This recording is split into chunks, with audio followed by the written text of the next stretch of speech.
All right. I think hopefully that's enough time for everybody to get scheduled. So, hello, I want to welcome everybody to panel number 9, entitled After the Search, Post-War Adoption and Family Reunification. My name is Adrienne Merritt. I'm an assistant professor in the Germanic and Slavic Languages and Literatures Department at University of Colorado Boulder.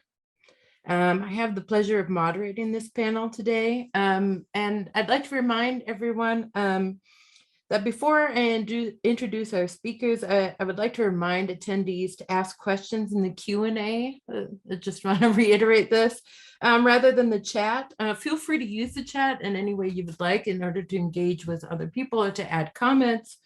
But just for the sake of simplicity, it's easier for me as moderator if you put it in the Q&A.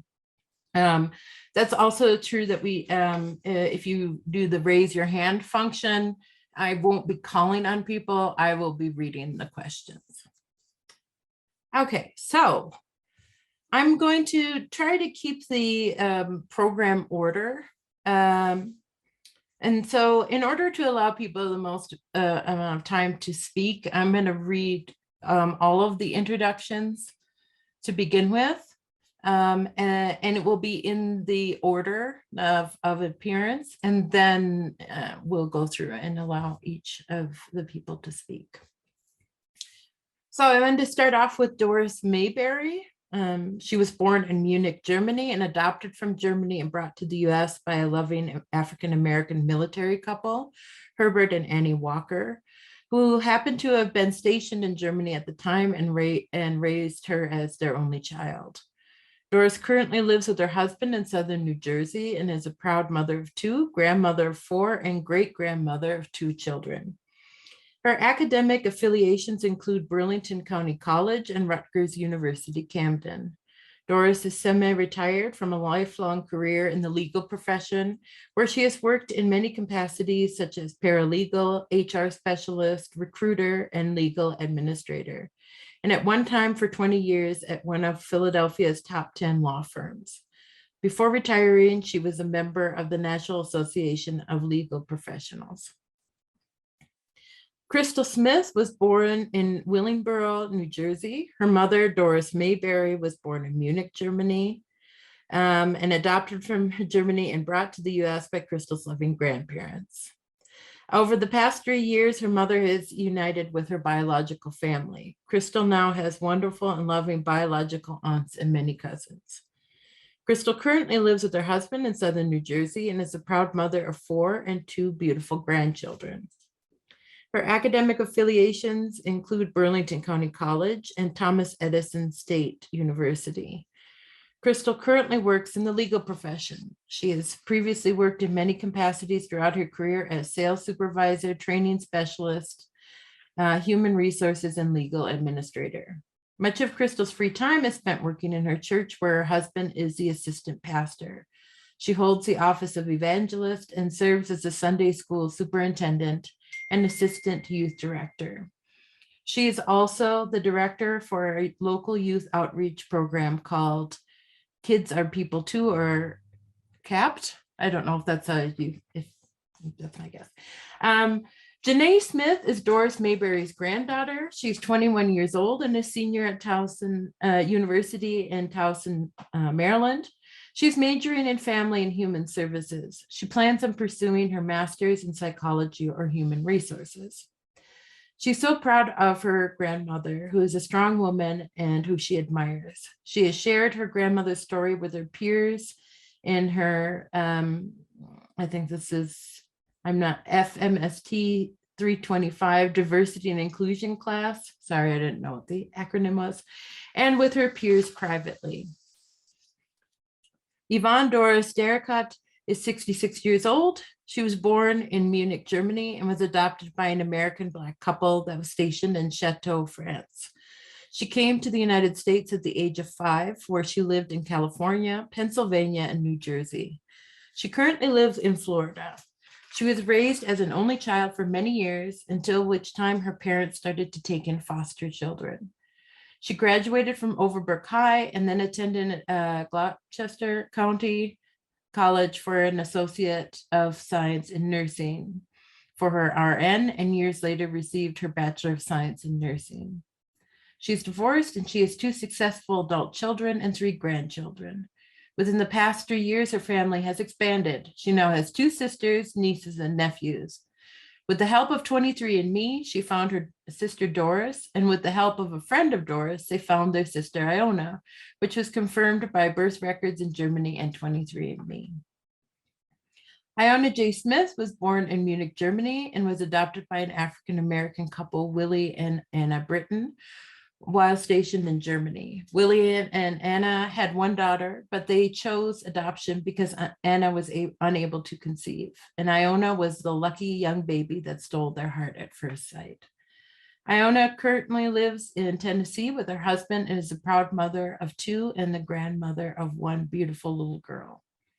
Ilona is a graduate of Tennessee State University with a Bachelor of Science degree in Health Information Management and an MBA from Trevecca Nazarene University.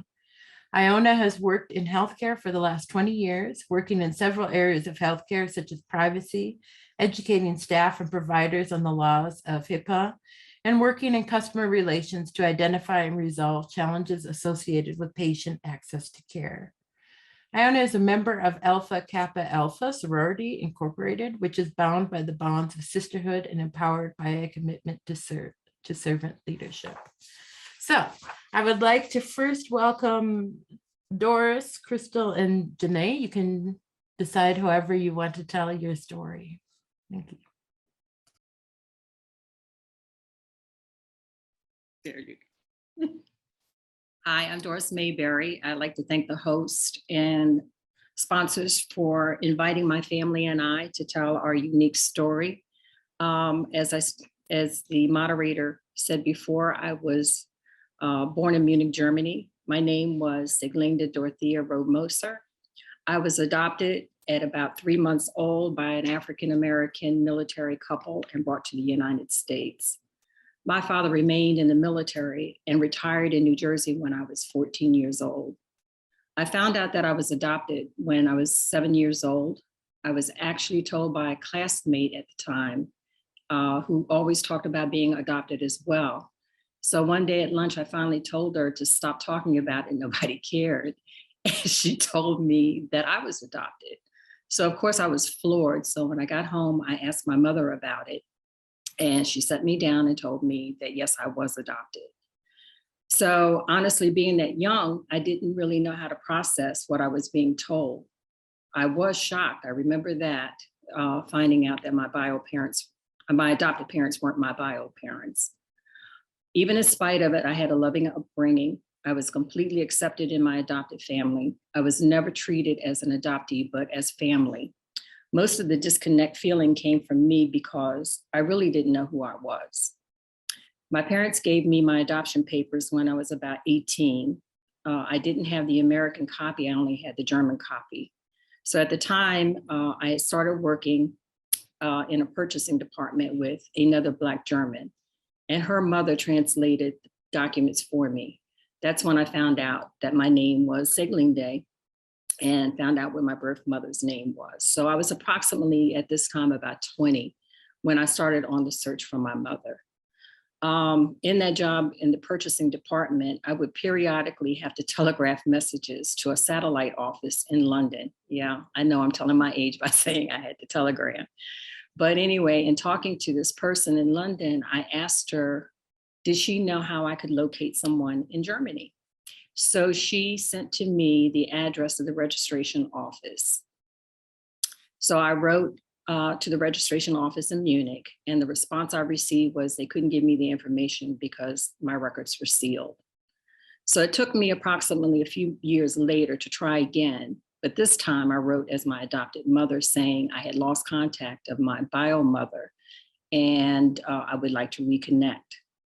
So they sent me everything, her address, her telephone number, everything. So it took me a little while before I reached out to her because, you know, again, getting the information which surprised me.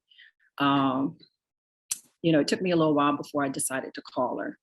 So when I finally did, she answered, and I asked her if her name was Francisca Schmidt, and she said yes. So I told her, I said, my name is Sigling Day. So there was a little pause, and she said to me, yes, I'm your mother. So now, looking back, I understand why she paused, because then she asked me, when was I born? So I told her my birth date, so I never thought any more about her asking me, when I was born. I did think it was a strange question, but anyway. So I asked her if she knew who my dad was, and she said yes. And she gave me his name, and she actually described him to me. So once I got the information, and her and I talked for a while, I found out pretty much of what I wanted to find out about my health and, what have you. So it took me approximately 10 years before I actually physically went to go meet her. It took my adopted father's insistence that I go. So in the meantime, she had introduced me to a friend of hers that lived here in the States, because she could speak and read English, but she couldn't write English. So she introduced me to a friend here in the States that when she would write to this friend, and the friend would translate and, call me or send me, what she had said. So when I decided to go to Germany, this friend actually went with me, along with my friend that I told you in the beginning that I worked with. She went with me as well. So while I was there, right before I left, one of her friends told me that a boy was put up for adoption. So I started looking for this son, and my bio mother told me to, leave it alone. So I did. I just, decided, okay, this is something that I'm not going to ever find out, whatever. So Rosemary and we went to high school together, and we were connected several years ago. And her and I would chat a lot about our adoption. And due to her encouragement, I decided to search for my bio father. Rose put me in contact with 2 search angels. The first angel gave me information on where to write and to whom for information on my bio dad. I found out under the Board Babies agreement, I was entitled to this information. So I wrote to the person and received information on him. I received his full name, his address, his phone number, the name of his wife, the name of his children. Listed was a daughter. So I went on Facebook and I located her and I messengered her. So we spoke, and, of course, her hesitancy was, let's take a DNA, to make sure that we are, definitely related. And we did. So my daughter and my son, they both accompanied me to Houston to meet her and her children. So we have been close ever since. So several months later, I received a message from 23andMe that stated a relative is trying to reach me. So I log on and I find I have a message from a sister, a bio sister from my biological mother. Needless to say, I was stunned. Stunned is even an understatement in the feeling. I wasn't even aware there were any other children after me. I felt like I was in a dream. It couldn't be, but she had all the information of our mother. I have a sister. I have a sister, Yvonne. Boy, sorry to tear up. Yvonne lives in Florida and came to New Jersey with her family so we could meet. The amazing part is she lived in New Jersey for years. We really believe we were unaware. We really believe we were in the same places and unaware of one another. In our talks, I told Yvonne, her mother told me that she had 3 German daughters and a son. Yvonne said she was told she had 3 biological German daughters. While I was in Germany, I met several of my mother's friends. So like I said, her friend told me that when I was leaving Germany, that a son was put up for adoption. So again, Rosemary helped me by giving me a name of a second search angel. Lena helped me find not a son, but another sister, Ilona. When we reached out to Ilona, she thought we were scammers, and it took her quite a while for her to respond. Once she did, and did the DNA to confirm, we went to Atlanta to meet her. We all instantly connected and have been close ever since. I now have 2 bio sisters, and we all have become a very close-knit family. It's such an amazing feeling to have two sisters and a nephew. I am the oldest, Yvonne is the middle sister, and Ilona is the youngest sister. So I would like to introduce both of my sisters, Yvonne and Ilona. And I also like to introduce my daughter who's sitting next to me, and my granddaughter, Janae, who has an intense interest in knowing her grandmother's family roots. So I think I would like to turn it over to Crystal, and she can tell her feelings of how she felt growing up, knowing that her mother was adopted. Okay, thank you. It's so nice to be here. I also want to thank Miss Rosemary and our host for today for inviting and allowing my family to speak about the adoptive experience. I have to say, I think this is probably, I can't recall being choked up too many times from the experience, but today it has kind of choked me up. So I do thank you for allowing us to be here. My brother and I have encouraged my mom that she really needs to write a book about what she's been through her adoptive experience, because it would encourage those that are adopted, whether they're thinking about searching for their biological family, or maybe they're searching and they haven't found them. That, don't give up, that to press forward with doing it. As she said, it took many years for our family to be united. So just don't give up if that is your case. As my mom shared, we've been so blessed that my adoptive, I guess you call them, my adoptive grandparents, they were very loving. I would have never, except being told by my mom that she was adopted, I would have never known that I was in an adoptive family. My mom and my pop-pop were my mom and my pop-pop, and my aunts and my aunt cousins and my uncles, they were my family. So I never felt as though I didn't have a connection with my family, and I'm very blessed for that. I do remember I remember the day that my mom shared with my brother and I that she was adopted. I was younger. I don't remember the age, but I remember at the time we lived in Virginia, and I remember her sitting on the floor and telling me and my brother she had something she wanted to tell us. I don't remember the range of emotions being that young, but I do remember her. I remember her emotions of explaining that.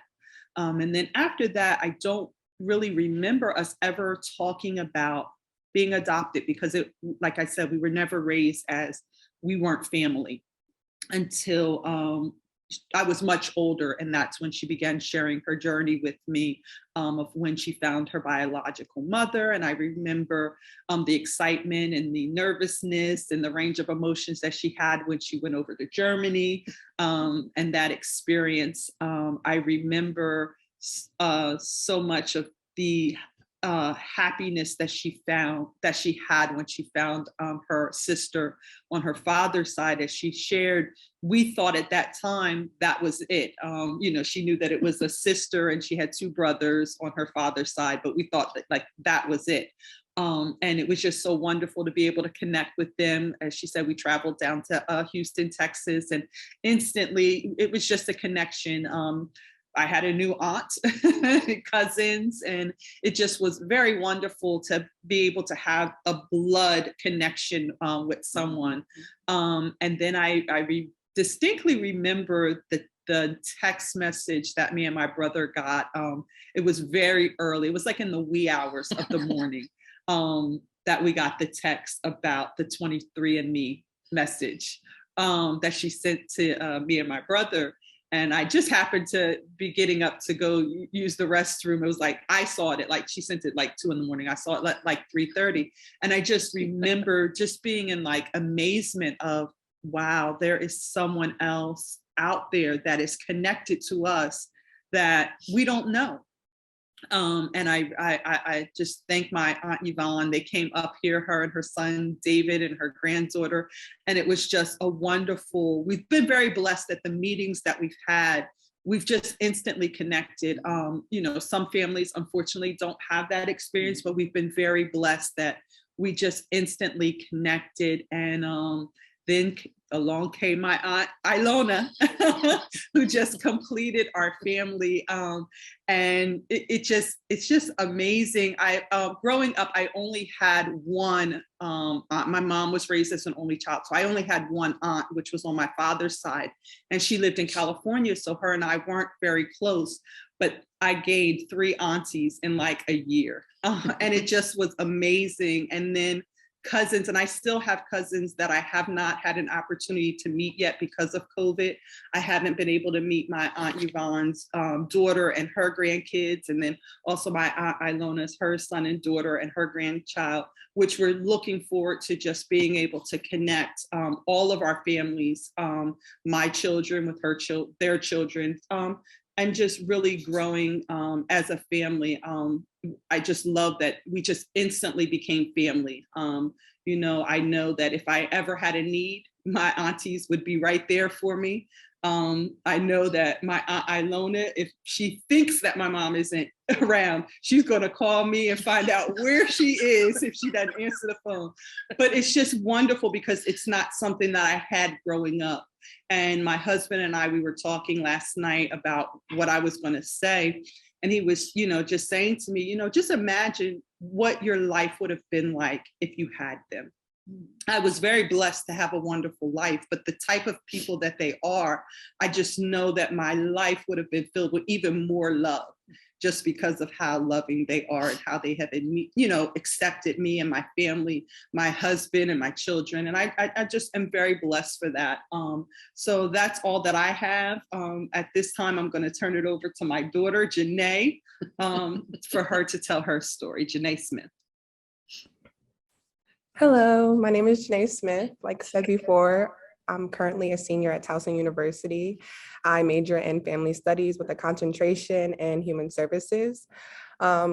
Growing up, my grandmother and my mom and my uncles always made sure to show my siblings and I pictures of her, I guess you say, adopted parents.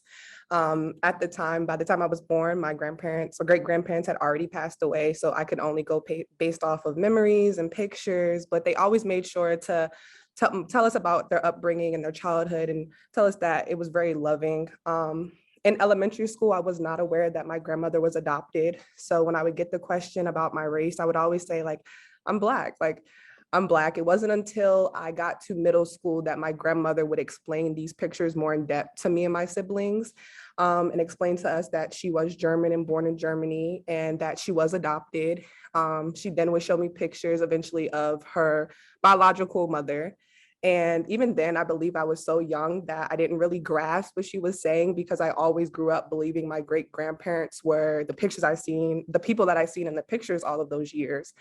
It wasn't until I got into high school that my interest really peaked in my grandmother's journey. And I would call her and text her all the time. And I would ask her, where are you from in Germany? I would ask her about the 2 trips that she took to Germany, if she had any relatives that she knew of in America, and just kind of keep up with her and get any updates that I could along the way. A couple of years later, I went to college and it was my freshman year. And I remember my grandmother calling me and she told me she was going to do the 23andMe. And she told me that after she got the results, she would send it to me so that I was able to take a look at it and, get all the information that I wanted to from it. My friends were always able to trace back generations on both sides of their families. So it felt good to have more of a self-awareness and be able to say to people I'm half German and I'm African-American and I have a little bit of Middle Eastern in me. Not too long after that, she had said that she thought she found her sister on Facebook, like she said before. And I remember feeling really excited, especially for my grandmother, because I knew that the journey had been really long for her and she hadn't always got the answers and the results that she wanted. So it felt good to, finally have a good moment, something to look forward to. I wasn't able to go on the trip. My mom and my uncle went, but they made sure to call me and to send me pictures. And of course, when my grandmother got back, I harassed her about how was it? What did you think? Do I have cousins? Do they have dogs? Where are they from? So not too long after that, she said she was on 23andMe and she had matched with somebody who she thought was also her sister, which was my Aunt Yvonne at the time. And I remember again feeling really excited. Like my mom said, it wasn't too many relatives that my grandmother had on her side of the family. So it felt really nice to know that I had aunts, great aunts and cousins who are my age. And they would say like, oh, you guys look alike. And I'm like, oh, I have family that, actually looks like me. Like it felt really nice. And a couple of months later, they found my aunt Ilona. And my parents were away on their anniversary trip, and I was in the car with my grandmother. It was summer 2018. And we're driving to Ocean City, New Jersey, and she just starts hysterically crying. And at the time, I was more concerned about my safety than about like why she was crying, because I'm like, okay, you're driving. Maybe we should pull to the side of the road and figure out like what's going on. And she eventually pulls to the side of the road and she explains to me that they found her other sister. And for the rest of the day while we were on the beach, we talked about her sisters, the adoption, if she planned to go see them, when could I finally meet my aunts, because I hadn't yet met them at the time either. And she told me once everybody had met, that she would make sure that my siblings and I were able to meet them as well. I'm sorry. About a year later, I'm sorry. So like I said, about a year later, I was able to meet my aunts. The experience was very loving, very accepting to know that I had biological family in the United States as well. Like my mom said, if I ever need anything or I ever needed any help, I know that I could call my aunt, ask my aunt and say, hey, what do you think about, or what's your point of view on X, Y, and Z?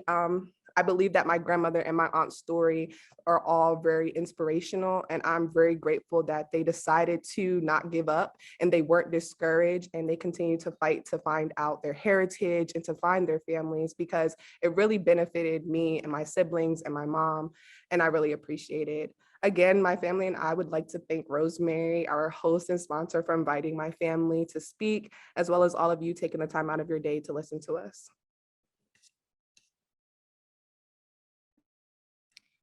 Now is my Aunt Yvonne, I'm sorry.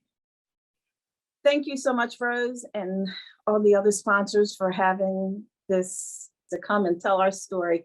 This is really a blessing. And as we're going along and I'm hearing them talking, I'm keeping the tears, trying to keep the tears back. But I tell you, this has just been a wonderful, wonderful journey finding my sisters. Yes, I was born in Munich, Germany. I was told I was adopted around the age 9 or 10. And I found through doing my weekend cleaning, I was doing a little snooping in the mom's cadenza and found my adoption papers because they were never given to me. And I also found a letter. And in this letter, it was like broken English German. I was able to surmise that there was another child out there that my birth mother was asking my adopted mother to consider adopting. And she, in the letter, my birth mother was asking my adopted mother why she was not returning or replying to her previous letters. And as my adopted mother, I never asked her anything like this. I didn't even let her know that I seen the letter. And actually, it wasn't until my adopted mother passed that I made that journey to Germany, because I had my mother's name, full name, I had her birth date, and I just, along with my ex-husband at that time, he had an uncle and aunt that lived in Frankfurt. So we went over to see them and they assisted us in finding my mom. So what we did, we went to the post office, and in the post office, in the telephone book, there were 5 people with my mother's first and last name. So we wrote down all the telephone numbers, went back to the house, apartment, and we started making some phone calls. So the first number, there was no answer. We went through the other 4, and my ex-husband's aunt, at that point, she was German, so she spoke German, and she was asking the person that answered if they had given a child up for adoption, and each one of them said no. So that's 4 people, only had 1 left. So later that evening, a few hours later, we tried the first number again. And she said, she said, yes, I did give up a child for adoption. And at that point, I got on the phone. And she could speak English. It wasn't the greatest, but she understood what I was saying. And we made that connection and made plans to meet. So that was just like, oh my God, here I am seeing my birth mother.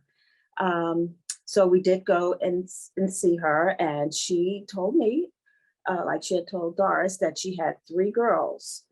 And I don't recall that she said she had a son or anything, but she did show me the pictures of the 3 girls. And she said that the oldest daughter did know about us.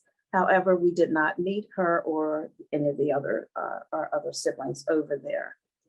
But for me, just seeing my mother, just seeing that flesh and blood where I came from, that really, really helped me of, who I am, part of who I am. And then as the journey goes on, my daughter, for Christmas, about 3-4 years ago now, she asked me, what did I want for Christmas? And I said, I like to do a 23andMe. And so she got the 23andMe, and I did that. And here I come back with a match of a half sister. I'm like, holy crap.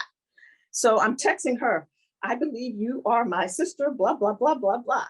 And then she texts me back. Well, that just, oh my God, that just opened the door for me and to helping me complete who I am once again. And so we did make arrangements. My son and I, we went to New Jersey. We met my sister Doris and all the other crew there. And oh God, don't want to cry. And it's just been awesome since then that we just click. This is our flesh and blood. This is who we are, part of who we are. And then we go on, we find out there's another sister out there. And then it was like, okay, so I don't see her in the 23andMe.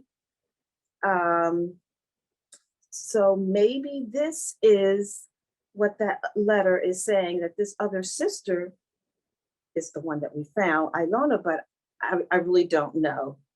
But through Doris and her connections, we found our sister, Ilona. And it took her over a month for her to respond. And I'm like, Doris, have you heard anything? No. I'm like, would she please respond? We wanted to just come through and touch, but eventually she did. And it's just been wonderful that I've met my sister, Ilona, and I have not met her husband, but I've met my wonderful niece and her granddaughter and my nephew. So it's just been wonderful. And as time goes on, we will get through this where the whole family will get together, because my daughter has not met my sisters yet. She's talked to them on the phone, but she has not met them. But I just want to say this has just been a wonderful, wonderful journey. And I just thank God that everything has just come together, and that all of our family members, there's love. We're all good, decent people. And that's a blessing right there. You just don't know. But everything has just been going well. And I just love my sisters, and I'm just so thankful for them. And I'm going to pass it over to Ilona. Hello, sweetie. Hi. So I am Ilona. I'm the baby. Anyway, so my story's the same.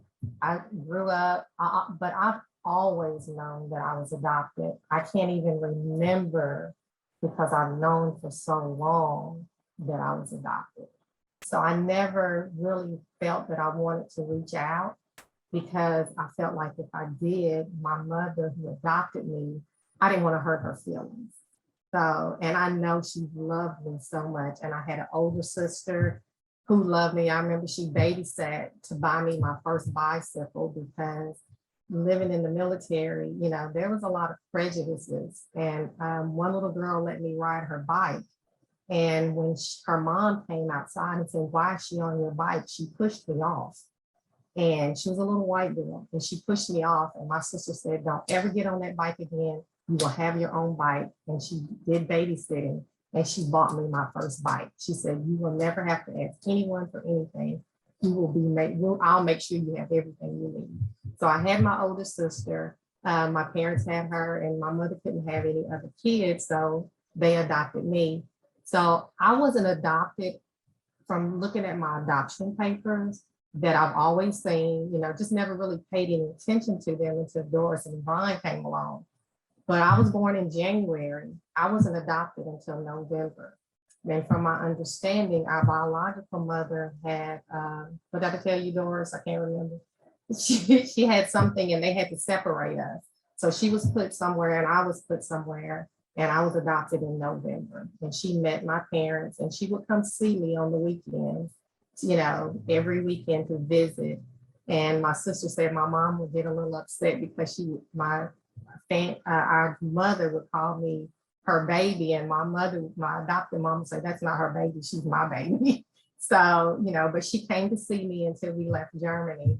I remember I didn't ever have the desire really to look for my biological mother, because I felt it would hurt my adopted mother, because I knew she loved me. I'm really emotional, guys. So if I cry, I don't say anything, but I knew it would hurt her feelings and make her feel like I didn't love her, which I really, really did.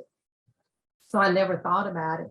And then I'm a Facebook person, but I really don't go through Messenger. And so one day I said, let me go delete all these messages from Messenger. And I see this message from this woman asking me, do I know Francesca Schmidt? And was I familiar with all of this? And I'm like, yeah. And who are you? And I looked at my husband. I said, somebody's trying to scam me and get some money. So he said, well, do what you need to do. So she was just giving me all of it. And I said, yeah, I know who she is. And she was giving me her birth date, which I already knew. And she was telling me information that I already knew from my adoption papers. And I said, so why are you asking me? And she said, because, I think you have two sisters. And I said, well, what are their names? So she gave me Doris's name. So I love Facebook. I get on Facebook and I type in Doris's name, and she pops up, and I send her a message. And I promise you, it wasn't even 5 minutes. And she messaged me back. She said, you can call me, you can block me, you can *69, whatever you want to do, but just call me back. And I called her, and she said, we really believe, you are, she told me about Yvonne, you are our sister. And by that time, Yvonne was calling in. And so we did a 3-way, and they said, just do 23andMe, and you'll feel more comfortable once you get the results. And I did. I ordered 23andMe, it came, and I did it, came back, and I told my husband, I said, oh my God, I have 2 sisters that I never knew about. I'm about 60, I just turned 60 years old, and I'm just finding out that I have 2 sisters, birth sisters from my biological mom. I know I never met her like they did. And like I said, I never had the desire, because I didn't want to hurt my adopted mom, who I know who loved me beyond anything. My sister was a little apprehensive at first about me, about this connection. And I told her, I said, no, it's really real. So she's really happy for me now. When I say I have the best 2 big sisters ever, they are awesome. Doris and I talk all the time. Yvonne and I talk and text. It was just a pleasure to go to New Jersey and meet my nieces and my great nieces and my great nephews. It was great to go to Florida and be surprised by Yvonne and her son and her granddaughter when my daughter planned the trip for us. It's really been great.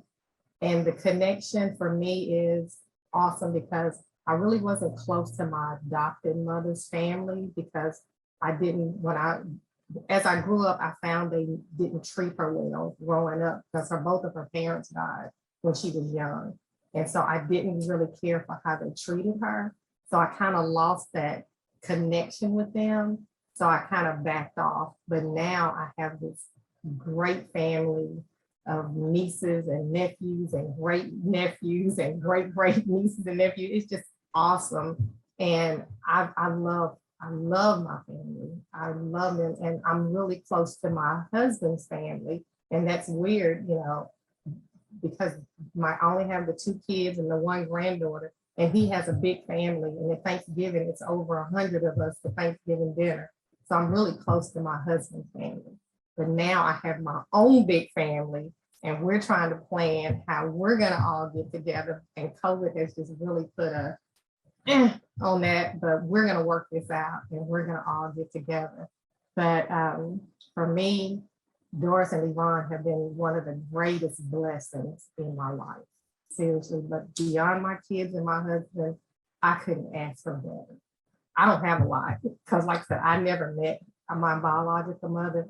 These 2 ladies and their daughters and sons and grandkids, they are my blessings along with my family. And that's all I have. And thank you guys.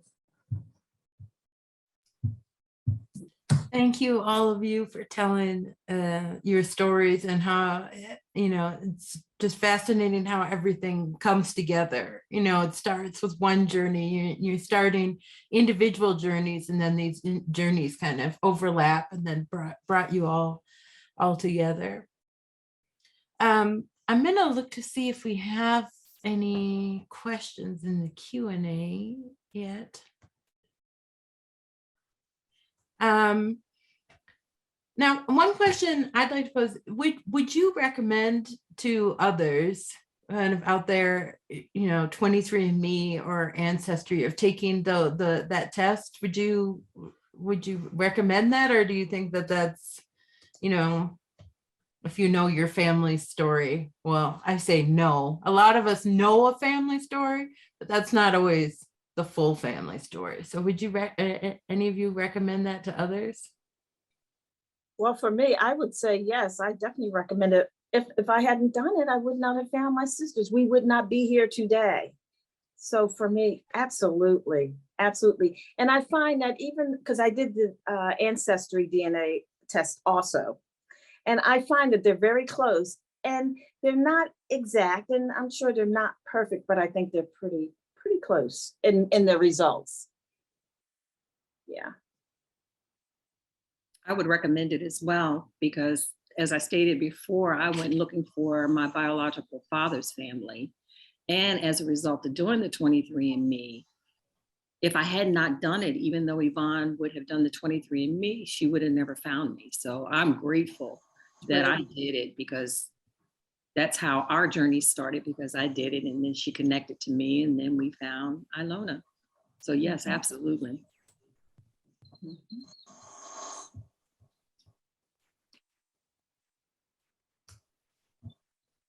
I think another thing is, you know, that's been mentioned a couple of times. I believe it was Crystal was talking about, you know, talking about how you and your brother are really encouraging your mother to kind of write a book about her story. And something that strikes me is kind of thinking about this panel is this, you know, this conversation, you know, listening to everybody's story is beautiful, but then bringing all of it together, there's a conversation and it becomes this collective story in many ways, although, you know, it may start different ways. So have you thought about, you know, in, you know, kind of recording your stories, you know, maybe combining your family reunion with a way of starting to collect and maybe tell these stories and get that underway so that it becomes something, you know, that to inspire others?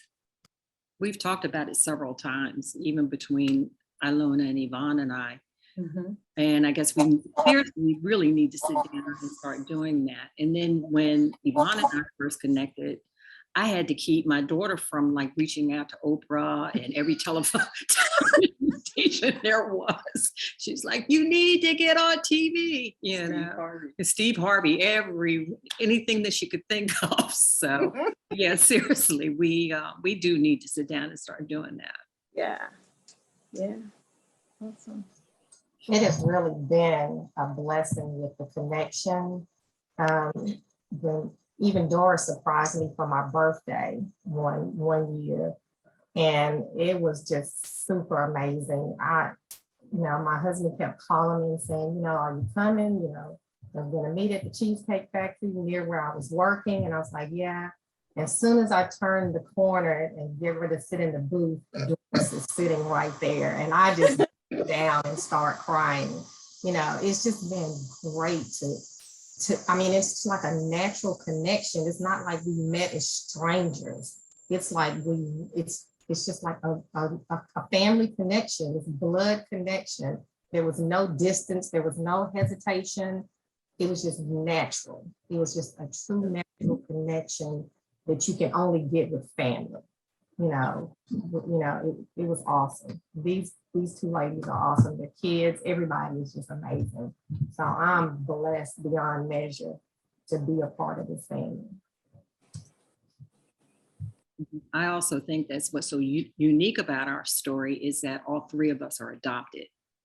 And, normally when you go looking for a family, you're looking for that connection from a father or, whatever, but all three of us are adopted and have the same mother. So that's, I think, has made our story even more unique in terms of being adopted, I guess. Yeah, you're not joining a family that was already established, and now you're this sibling that's coming along saying, "Hi, I was part." Right. All three of you have the same experience. So it's just, I think, made our connection as a family. Right.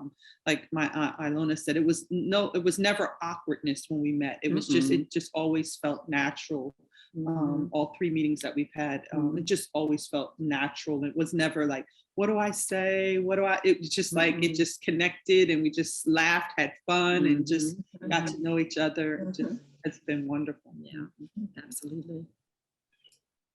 I'm wondering too, especially since this is, recorded, you could actually use these recordings as kind of a jumping off point. It's a kind of to save some of that initial legwork, and you can kind of talk about it. Okay, we have some questions in the Q&A. The first is, meeting lost family members is also emotional work. How did you deal with this individually and collectively? I'm sorry. Can you repeat that for me? I'm sorry. I'm moving into the answer section. It's if you click No, the I second got tab. it. I see. Sorry. Meeting lost family members is also emotional work. How did you deal with this individually and collectively? For me, far as the loss part, there was no loss because it was just me. I was brought up as an only child for many years, and then my parents had gotten foster children. So it wasn't a loss, but it was a find. It was like, oh crap, I got sisters, my flesh and blood. So in that sense, no, it was a find. It's just, it's just, what can I say? It's just awesome to have family that I can relate to, that I can talk to, that just loves me for me.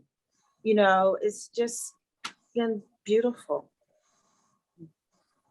Because growing up, like I said, I was the only child for many years, and my parents had gotten the foster children, and some of them, we were good. We got along well. There was a couple that we did not, because she had several foster children. She had like 5 to 6 children at one time, foster children. So, I didn't have that connection like I have with my sisters that I currently have. My flesh and blood sisters is just different as opposed to the foster children that my parents had. I agree with Yvonne. I grew up as an only child as well, and I had no idea that there was any children after me, so I can't say that I had a loss, but I do agree with Yvonne. It was definitely a find. Yeah, to find, Yvonne and Ilona. And what makes it so great is just how natural everything fit for us. I mean, it's never been a strain. It's never been like any phoniness or put on, or I mean, it's just like, and then, Yeah. I think also what's been happening, we see a little bit of each other in each other, like even in physical, the way we talk, the way we act. I mean, it's just like sometimes I look at Yvonne or I look at Ilona and I'm like, oh, I can look at someone that I can say, I look like, or I act like, or I speak like, or, it's just, So I agree with Yvonne. It's been a find, a wonderful find. Yeah. And I just like to add, just growing up, because like I said, I found the letter that there was another child out there that my birth mother wanted to give up for adoption. So when I was out and about, there were times I would look at people and say, she kind of looks like me. Could she be related to me? It's just kind of weird, but I really did think that. And like I said, all this has just come to fruition for me. So it's been wonderful. I don't have to wonder anymore. Awesome. I know. So as I stated when I was talking, that growing up, we didn't really, other than my mom telling us that she was adopted, we never really talked about it. But growing up, being mixed with German and Black, you didn't look like everyone else. So growing up, I didn't necessarily, I wasn't aware that it was because of the adoption or anything like that. But I think that finding family now, I'm seeing people that look like me.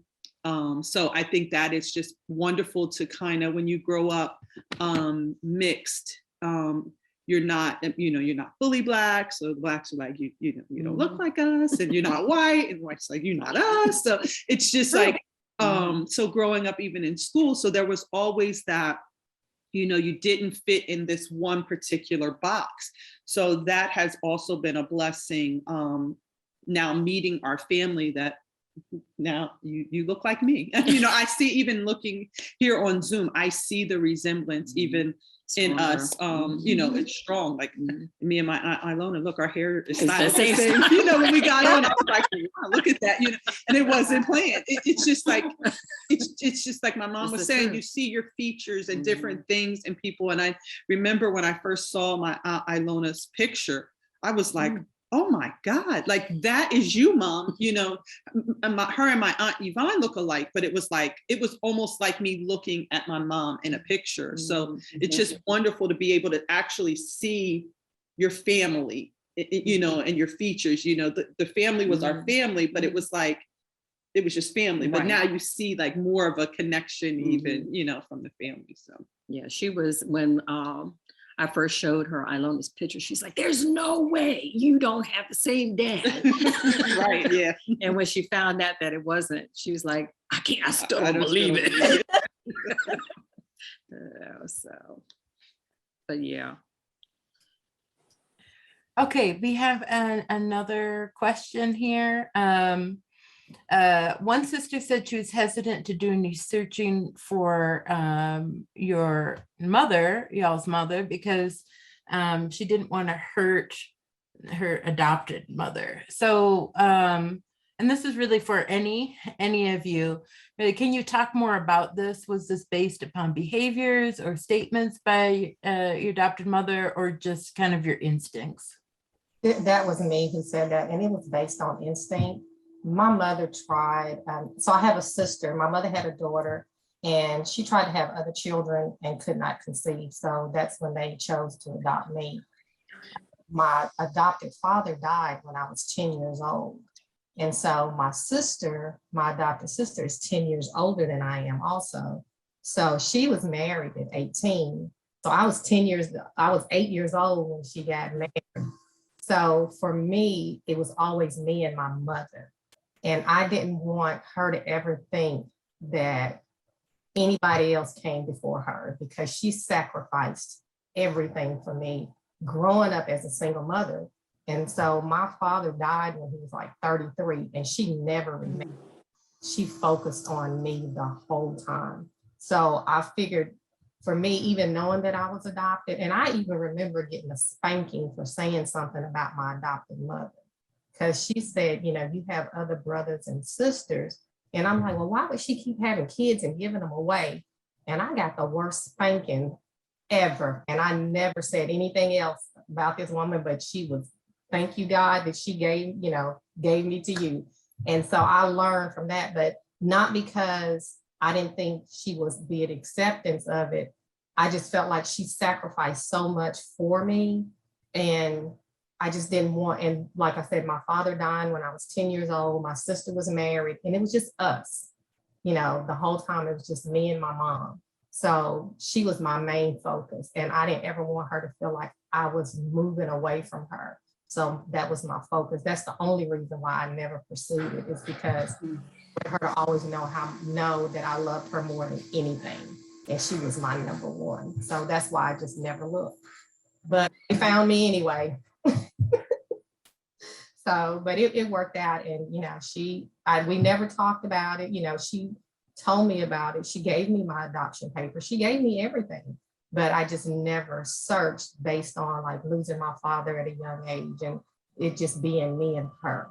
And so that's the way I kept it, you know, just us. That was the only reason why I didn't pursue looking for her.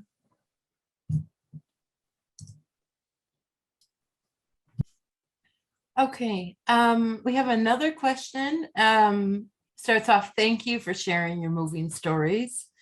Has your relationship to Germany and the German language changed along the course of this journey of finding each other and your mother, etc.? All have decided I think we have all decided that we wanted to learn German now. Yeah. So that has been our next step, to try to learn that language, even though it's a hard language to learn. Yes. Very hard. Yeah. Okay. Here's another question. Have any of you, your sister's daughter or granddaughter, that's very similar. Have any of you actually started on the journey to learn German? This is related to the previous one, or is it something that thinking along in the future that you might do together? I actually signed up to do German when I was in high school. And I think I lasted about 3 weeks before I transferred out and took French instead. But yeah, I think the three of us. I took German in the 4th grade because we were transferred back to Germany, to Mainz, and I had to take German and I hated it. And so I don't know why I have to learn this language, but I was only in the 4th grade. But I can count, I can say a few things, but other than that, so like Doris said, we all have planned to sign up and take a German class. Mm-hmm. Yeah. I think our plan in the future is to go back to Germany. Mm-hmm. I know Doris has some pictures of where we were all born, and the fact that Ilona hasn't been back, I think it would be great for us all to, to go back to where it all began. And as far as German, I'm a lover of language. I'm actually doing Spanish right now through Skyping with someone almost on a daily basis. And I just love language. And now that I'm retired and I have the time, I'm ready for the German too. So we got 2 different types of languages there. I think it would be great for us to be able to communicate if we're planning on going to Germany. So yes, I think this is something we will do. And it's unfortunate because I was told when I came to the States, that's all I spoke, but being such a young age, you don't use it, you lose it. So we'll be beginners. But there's a fun in that, in the beginning, Yeah. Yeah. Great.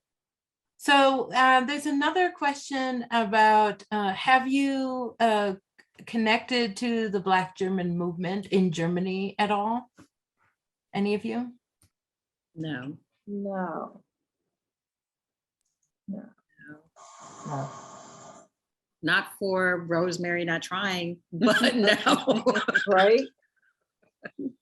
No, unfortunately, no.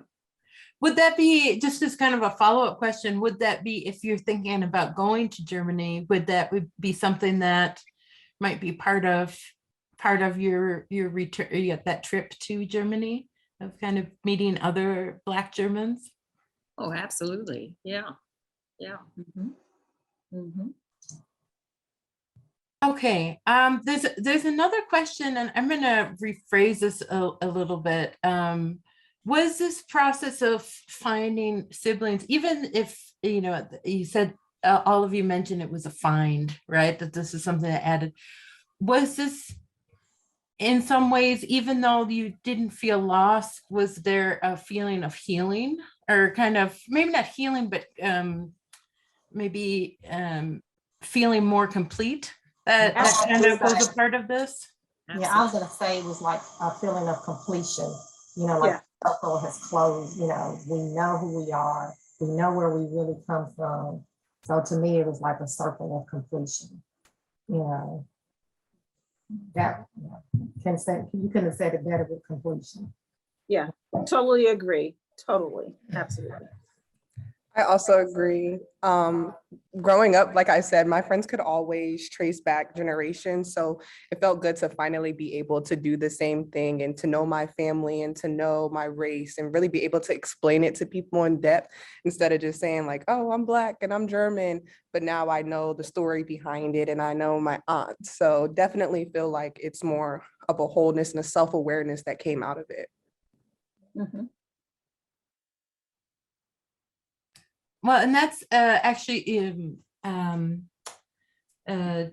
people who work and talk about the Black German movement, and the connections in the communities. This is also part of it. This is something that comes up again, is that it is a feeling of, kinships. Maybe they're blood kinships, sometimes they're community kinships, but it also, through that, you understand yourself and you understand. And so that journey, I'm so glad that it has been a positive journey for all of you. That is so, it's so amazing to hear. We have another question. So thank you so much. Building on the idea of geteilte Geschichten, so I'll so kind of separated or kind of parceled out stories, right? That Dr. Pena related to in her opening talk on the exhibition Home Story Deutschland. It was told her story.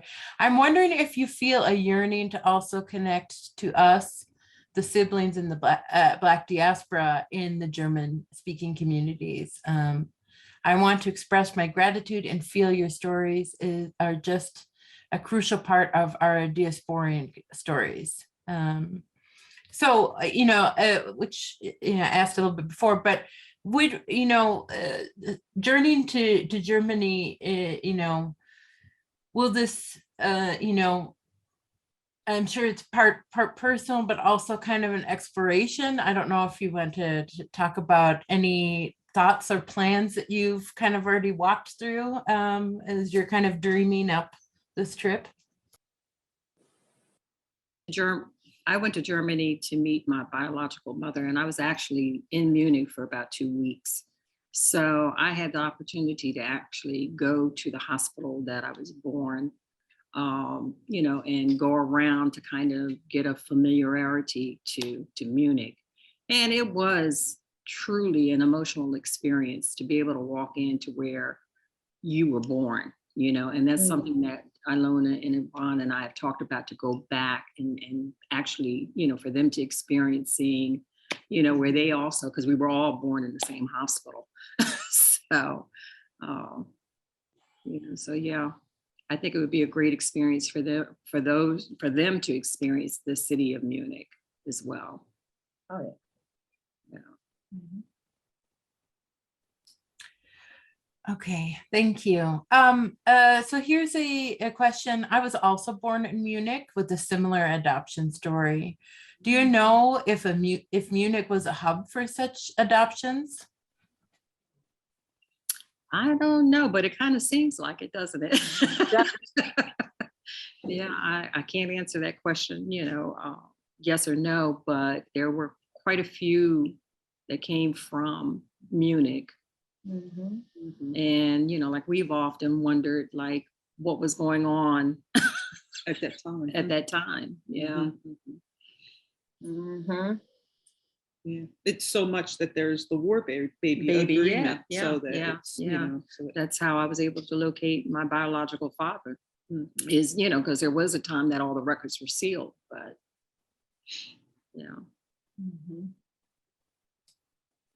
Yeah, and I think that's kind of the I've said this before, but the beauty of this conference is that it is, ways of connecting and hearing other people's stories, maybe beyond family, but then also the stories are heard, right? And I think that's really at the end of the day what is the most important, other than maybe finding these other family members, siblings, parents, that even if you haven't started your journey, that by hearing the other people's stories. And thank you again so much, all of you, for sharing.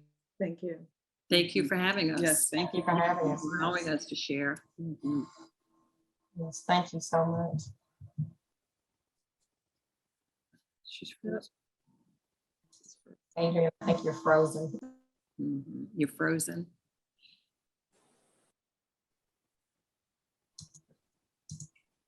Let me try to just remove her video and then hopefully she can get back on. Be a moment. Well, while she's frozen, and while you're trying to do that, I would like to say, I just encourage anyone that is thinking about finding their adoptive family, if they have a similar situation or experience, to pursue it. Like my mom said, that the records are available to you, whereas when her journey started, she had a hard time finding the information that she needed, but now those records are available. So, if you are considering it, I pray that your experience is very similar to ours, and that it's a happy journey. But if you are, thinking about it, And that's the other purpose of why we wanted to do this too, because every adoption story doesn't end in negativity. There are a lot of positives that can come out of it. So that's another reason we wanted to encourage, there is light at that end of the tunnel of knowing you have family, blood family. Yes, it is. Exactly.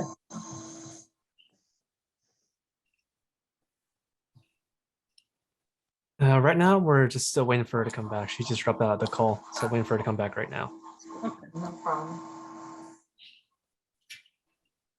Hi, sisters. Hello, sweetheart. Why do you keep touching it? Crystal, my twin. For real. For real, for real. Yeah.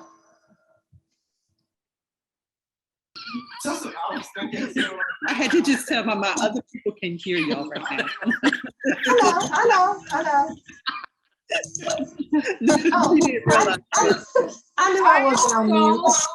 Sorry about that. My computer shut down on me and I have no idea why. So I had to run, and thank goodness I have the laptop that I used to bring into the classroom, because technology, Yes. this is why you need a backup for your backup sometimes, I guess. Absolutely. So my apologies on that one.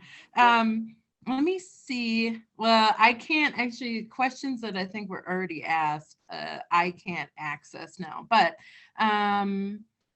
there is a question in the chat.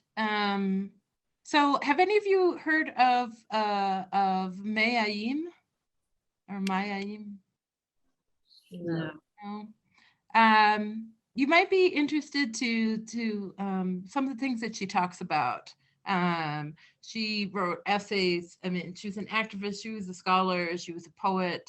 I just happen to have one of the books of collection of poetry here, Blues in Black and White. There's several, but they have them translated into English. But you could also, I would say, use it as a way of also learning German when you get to a point. Because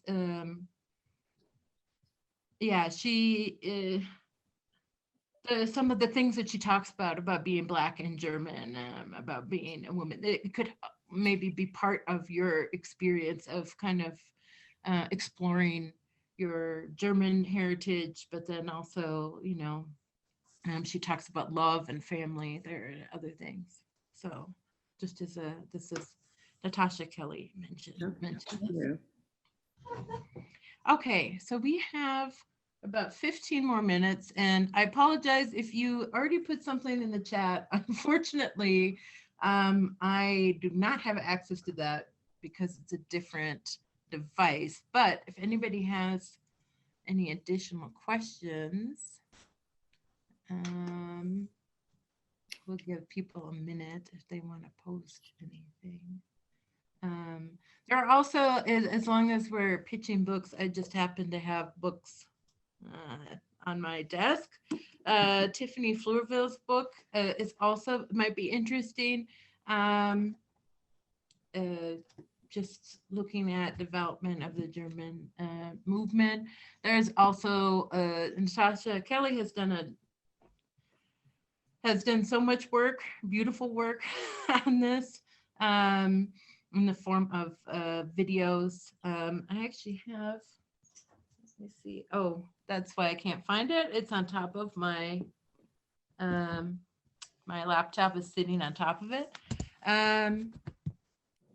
This might also, you might find interesting, showing our colors, which may have been mentioned before, but you know, this is a collection of history, but also people's stories. There are conversations in here. There are there's poetry, and Dr. Kelly mentioned this in her talk. The German is Farbe bekennen.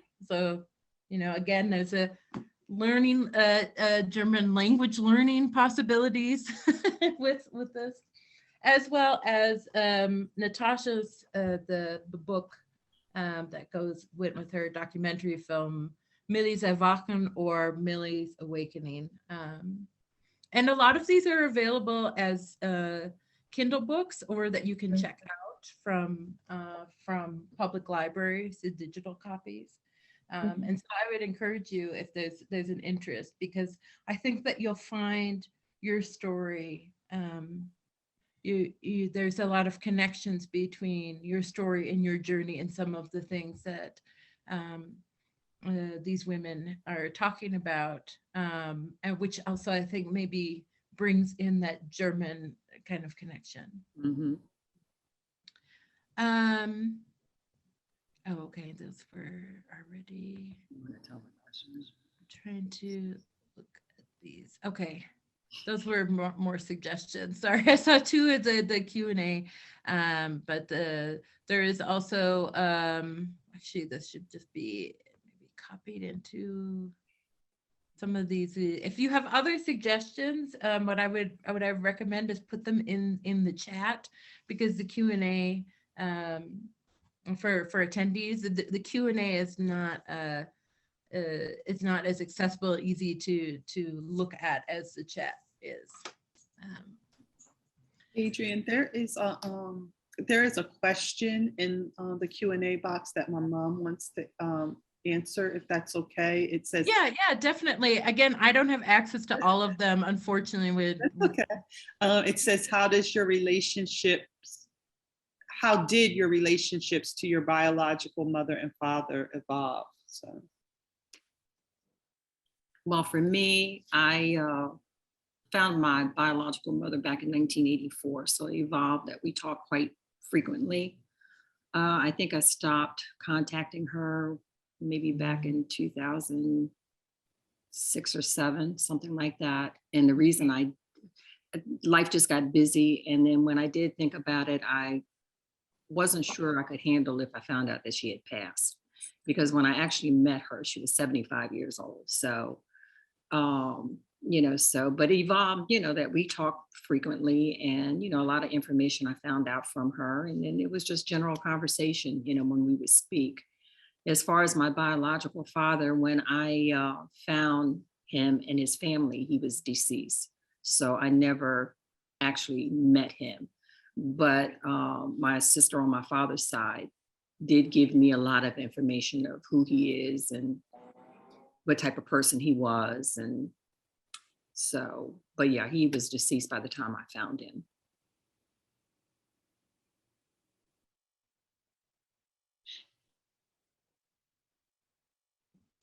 And I know that, here's the question. I think that actually is for the chat. Never mind. I'm trying to like go back and forth now, trying to fill in the gaps, but I'm curious, so do you feel that any of your I guess for some of you, your adoptive parents had already passed, but did you feel any tension? I think Doris, you had, you were encouraged, but I don't. Were others? Did you feel that there was any maybe not conflict, but hesitation, maybe even around your adoption at all? Well, for me, I will speak on, my father was very encouraging. My mother, not so much. I think my mother felt a little threatened in terms of, what my relationship would be with her if I found my biological mother. So I didn't even really discuss a lot with her when I did find. And I didn't physically go to meet her until after my adopted mother had passed. So yeah, there was a little tension there. So, and then again, on top of it, I was told not to even talk about being adopted. That was like the family secret. You weren't, it was no one's business. Nobody needed to know. So yeah, I think for my mother would have been very tense. Mm-hmm. My mother, she never encouraged it, but she did not encourage me either, not, you know what I'm saying? But anyway, I think it was on me because it was just me and her. And I, even though I had the older sister, but she was married and, she had her own life. I just didn't want to, because I wanted her to know she was always number one. And then again, my father died when I was 10. So I never pursued to look for my adopted mother. It just never came up. I just never thought about it. I didn't really think that she would even be around until we just found out, I found out with Doris when we met that she was still alive. So I never, like I said, I felt like I was being unfaithful to my adopted mom if I did, not in a bad way, but in a loving way. And she never encouraged it, but she never did discourage me either. She, I think it was up to me, and I chose not to. And as for me, I waited till my adopted mother passed also before I went to Germany to find our mother. And when like I said, when I read that letter that my birth mother had sent to my adopted mother asking for pictures of me and asking why she had not been responding, I just couldn't bring it upon myself to go search for my birth mother until after my adopted mother had passed. It was, I just think, the right thing for me to do. And I actually kept in contact with our mom, our birth mother, for many years via phone. I would call. So it was up until 2017, July, that I had lost contact, because when I called, I didn't get an answer. And I was like, ooh, maybe she passed. But then we found out, no, she was still alive, and she was now in a nursing home. And she has recently passed since then, in 21. So, yeah. At 102 at that. Yeah, I was just going to say, I might add at 102. Yeah. So you had some longevity from that side. We hope. It's funny you say that. I've always told them I plan to live to be 112. That's my goal.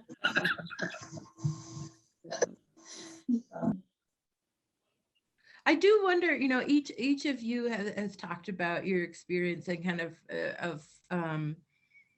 whether you knew from the beginning or when you're, told, that you were adopted. And I wonder, this is a specific case of international, adoption, but I also wonder there is the whole way that we talk about adoption in the United States, I feel like is sometimes complicated, right? That it is. And so I don't know if you have anything to add about that, about, it seems that all of you had great experiences, with your adoptive families. Of course, not everybody is so lucky, but, if you could talk a bit about the, what it means to be adopted, right? And living in the United States, and how people talk about it. For me, like I said, knowing, I can't tell you when I found out because I've just known forever. And my adopted mother had 2 sisters and a brother, and none of her family ever treated me like I was adopted. I was family. My sister treated me like I was her sister. It's not that I came from someone else. I think the hardest part for me was growing up with the kids in the neighborhood because my mother was dark complected and I was very light. So I was picked on a lot, because I didn't fit into that family picture. And so for me, that was, and I was a fighter. So I defended myself. I hate to say it online, but I took up for myself. I was a fighter. If you said something, we were going to go at it. So that was just me. But And me too. that was the thing. What'd you say, Doris? Me too. That's all of us. Yeah. So, growing up, it was, and I remember my mother taking me to school to register me for school. And they asked her, was she my maid? And I just looked at my mom and my mother said, no, I'm not her maid. I'm her mother. And the lady was very apologetic, but it really made me angry to see somebody look at my mother that way. And, but, that was just the times that we grew up in, but again, I always say, just for me, it was harder for me with the kids in my neighborhood, but I think after you fight and beat up a couple of people, then you have a lot of respect for you. So it gets better as you get older. So but I had to fight my way through. I really fight my way through. So, and I didn't back down. So that made me a stronger person, and, people finally realized they take you for who you are. It was okay. Just made you a stronger person. Same here with, I had similar experience. Am I on? I had similar, same kind of experience as Ilona. My father was in the military and retired when I was 14. So being in the military, you're in a very closed community. So I didn't feel as much racism or, what have you, being in that, living on the base. So when he retired in New Jersey was my first exposure really to racism, not only just by whites, but blacks too, because I was fair and what they call good hair and, what have you. So I really fought my way through high school. I had girls standing on the corners for me and, because the boys liked me, what could I do about that? But anyway, but as far as being adopted, I think for me, even though I grew up in a loving family, I think there was still a disconnect for me because when you're told not to talk about something, you feel like there's something wrong. You feel like there's something bad about it, so it did affect me, because it kind of made me feel a little ashamed, I guess is the lack of better way of explaining it.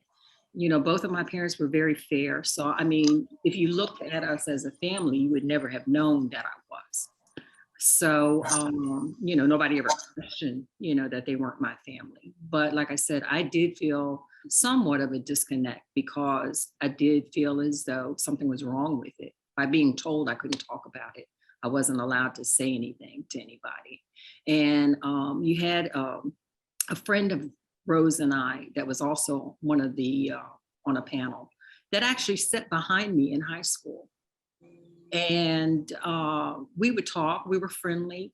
And to come to find out later on in life, we were both adopted, but we never had an opportunity to talk about it or to share it. And we sometimes say how different things would have been had we been able to share with each other what we were going through, you know, the emotions and, you know, the feelings of just being adopted. You know, we could have been there for each other. And the same thing with Rose, you know, none of us knew, you know, so.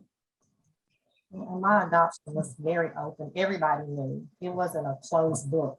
You know, all of my family, all the neighborhood, my teachers, everybody knew I was adopted. So it wasn't a closed book in our house. You know, you just couldn't say anything negative about my biological mother, you know, which I didn't really know anything negative to say, but you couldn't even, if she thought you were thinking it, you know, you'd get in trouble. So, but it was just an open book about me being adopted. So everybody knew, you know, my sister, when she got married, her kids knew, you know, as they grew up. So everybody knew, you know, it was never a secret that I had to hold in that I was adopted. You know, not something I shared, you know, just openly. I didn't think I had to, you know, this is my mom. And I didn't have to say she's my adopted mother. She was my mother. So it was nothing that I had to share unless somebody asked me a question or somebody knew and then they would bring it up and I would respond. But other than that, my mother was my mother.